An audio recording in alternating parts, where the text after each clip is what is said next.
Welcome to your daily dose of hope. I'm Phyllis Nichols, and I'm glad you're here.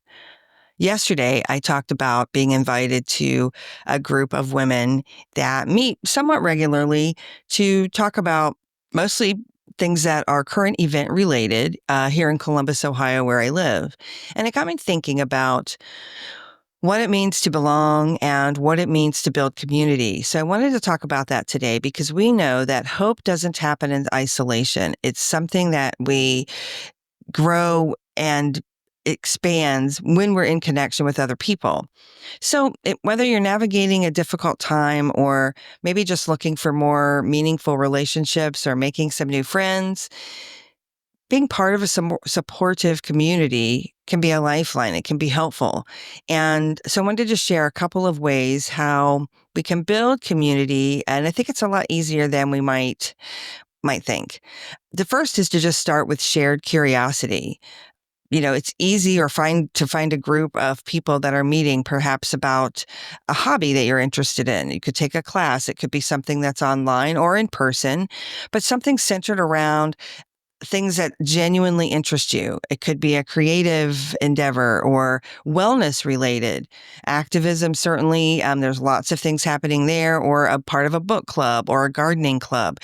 Anything that just sparks joy and is something you're curious to learn more about or be around. Shared curiosity just naturally builds bonds, and it gives us something positive to look forward to, especially something that might be outside of our regular work life and those kinds of things. So don't tap into your curiosity. And the second thing is be the one who reaches out. You can be the one who invites somebody for coffee or send a text check-in with friends. Maybe you can comment on somebody's post. There's lots of online groups that are very specific topic related. Maybe you can join one of those and meet some people there. Community isn't just something you find, it is something that we all help create.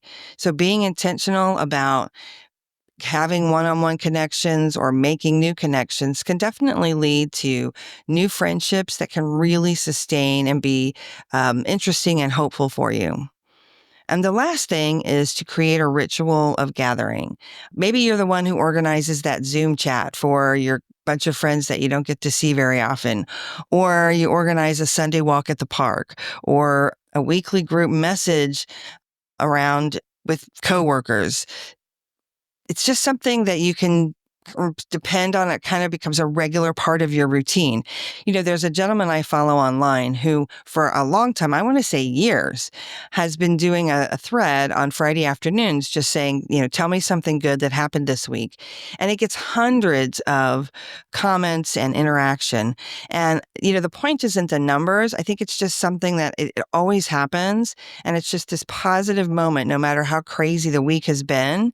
Lots of people just share something. And I think that idea of a regular ritual, whether it's weekly or monthly, it doesn't have to be something huge, but I think it can be really helpful when it's something that's really consistent and that's something you can look forward to.